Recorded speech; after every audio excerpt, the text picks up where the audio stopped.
Hello दोस्तों, आपका स्वागत है हैशटैग सक्सेस विद दीपक में। आज हम इम्पॉर्टेंट मेडिकल टर्मिनोलॉजी का बात करेंगे। अगर आपको ये वीडियो पसंद है तो लाइक और सब्सक्राइब करना ना भूलें। और अगर आपका कोई वीडियो रह गया है तो डिस्क्रिप्शन बॉक्स में जाइए और उसमें जाकर अप टू डेट हो जाइए। इम्पॉर्टेंट मेडिकल टर्मिनोलॉजी, इसमें हम क्या करेंगे? इसमें हम ये करेंगे कि हर वीडियो में आपको 5 टर्म्स लाए जाएंगे। 5 टर्म्स मतलब 5 वर्ड्स। इसमें क्या होगा, जो जैसे कि हम फार्माकोलॉजी पढ़ते हैं तो क्या होता है, कुछ वर्ड समझ में नहीं आता है, फिर हम कंफ्यूज कर जाते हैं कि अब इसका क्या मतलब होगा, क्या नहीं है। और वो कभी कभी क्या होता है, इतना इम्पोर्टेंट होता है कि आपको बाद में जब टीचर लोग पूछते हैं तो अरे तुमको इस वर्ड्स का मतलब नहीं पता, तो इससे आपको बहुत डिप्रेशन या नर्वसनेस लगता है कि मैं अभी कितना पीछे हूँ। तो इसके लिए मैंने क्या किया, ये इम्पोर्टेंट वर्ड्स लेके आए, जिसमें क्या होगा कि आपको हर वीडियो में क्या होगा, 5 क्या किया जाएगा, 5 वर्ड्स लाए जाएंगे, उस पर डिस्कशन होगा, जिससे क्या होगा कि आपका माइंड क्लियर होगा एंड शार्प होगा, ताकि तब आप फार्माकोलॉजी जब पढ़िएगा तो आपके सारे डॉट्स क्लियर होते जाएंगे और आपको सब कुछ समझ में आते जाएगा। तो सबसे पहले मैंने लिया है वो पीका। देखने में कितना ईजी लग रहा है, पीका। अब पीका क्या हो सकता है? तो पीका को देखिए क्या कहते हैं, the need to eat dirt and other non food stuff. इसका मतलब ये हो गया, खाना तो हम खाते हैं, लेकिन जब हम खाना खाते हैं तो उसको ईटिंग कहते हैं, लेकिन जो चीज़ नहीं खाना चाहिए वो अगर हम खाते हैं तो उसको पीका कहते हैं। जैसे कि बालू खाना, ईंट खाना, इधर देखिए क्या है, बाल को खाना, ये सब को क्या कहते हैं, पीका कहते हैं। मतलब कि ईट dirt and none food stuff, जो खाने का चीज़ नहीं है उसको खाना, उसको कहते हैं पीका। अब इसमें भी बहुत सारे टर्म आते हैं। पीका क्या है? साइकोलॉजिकल डिसऑर्डर है by an appetite for substance. मतलब क्या होता है, सब्सटेंस, कोई भी सामान देखते हैं ना तो खाने की इंटरेस्ट बढ़ती है, ठीक है। तो होता है फैगोफागिया। फैगोफागिया मतलब क्या होता है, जब आप आइस देखते हैं ना तो आपको खाने की इच्छा जागेगी। इसका क्या मतलब है कि साइकोलॉजिकल डिसऑर्डर किस लिए हुआ, तो आइस को देख के हुआ। तो इसको क्या कहेंगे टर्मिनोलॉजी में, फैगोफागिया कहेंगे। क्या? फैगोफागिया। फैगो मीन्स आइस को खाने की इच्छा, ठीक है। अगर हेयर खाने का मन करेगा तो उसको क्या कहेंगे, ट्रिकोफागिया। हेयर खाने का मन करेगा तो क्या कहेंगे उसको, ट्रिगोफागिया। क्या कहेंगे, ट्रिगोफागिया। अगर आपको आइस खाने का मन करेगा तो क्या कहेंगे, फैगोफागिया। अगर आपको हेयर खाने का मन करेगा तो ट्रिगोफागिया, ठीक है। अगर आपको पेपर खाने का मन करेगा तो क्या कहेंगे इसको, जाइलोफागिया। पेपर के लिए जाइलोफागिया। क्या? जाइलोफागिया। अब आइस के लिए क्या था, फैगोफागिया। हेयर के लिए ट्राइकोफागिया और पेपर के लिए जाइलोफागिया, ठीक है।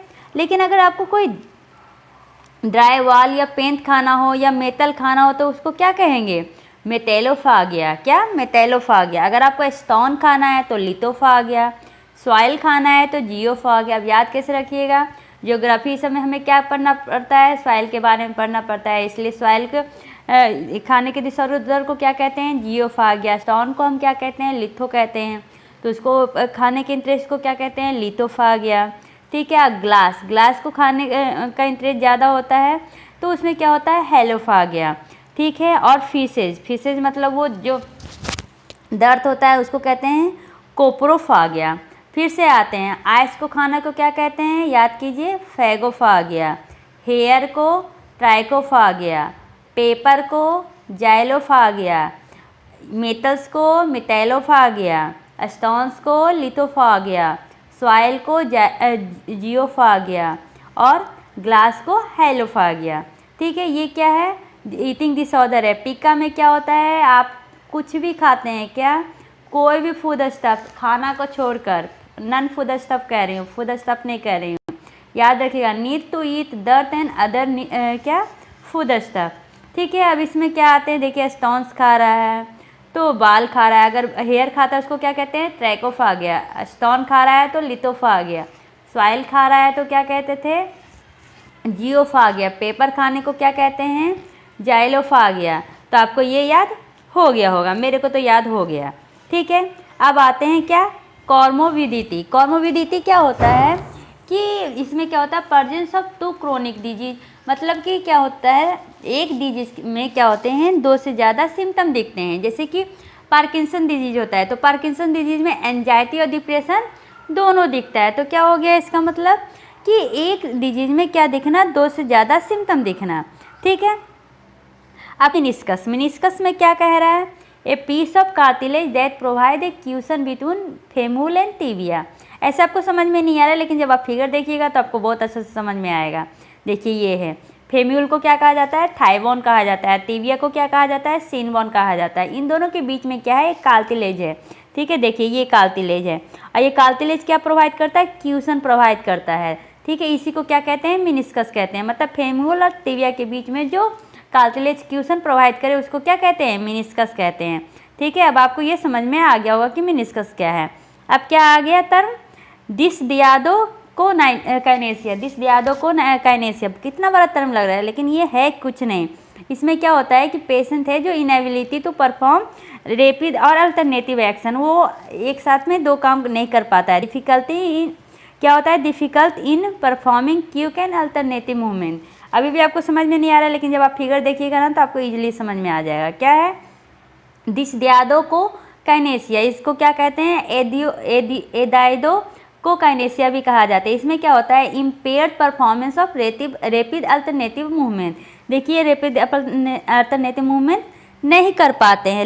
रैपिड अल्टरनेटिव मूवमेंट ना करने का क्या मतलब होता है कि इसमें एक टेस्ट होता है। ठीक है, फिंगर टू नोज टेस्ट। इसमें क्या डॉक्टर क्या कहता है, पेशेंट को कहता है, क्या कहता है, पेशेंट को कहता है कि अल्टरनेटिव टच करे their noses and examiner's finger को। तो इसमें ये देखा जाता है कि पेशेंट कितने क्विक वो फंक्शन कर पाते हैं। ठीक है, इसी को कहते हैं डिस्डियाडो को काइनेसिया। ठीक है, क्या होता है, impaired performance of rapidly alternative movement. अब क्या आ गया, अब आ गया लास्ट टर्म, एफेसिया। एफेसिया मतलब होता है इनएबिलिटी टू स्पीक। इनएबिलिटी तो नहीं, प्रॉब्लम इन स्पीकिंग, मतलब wide range of speech problem.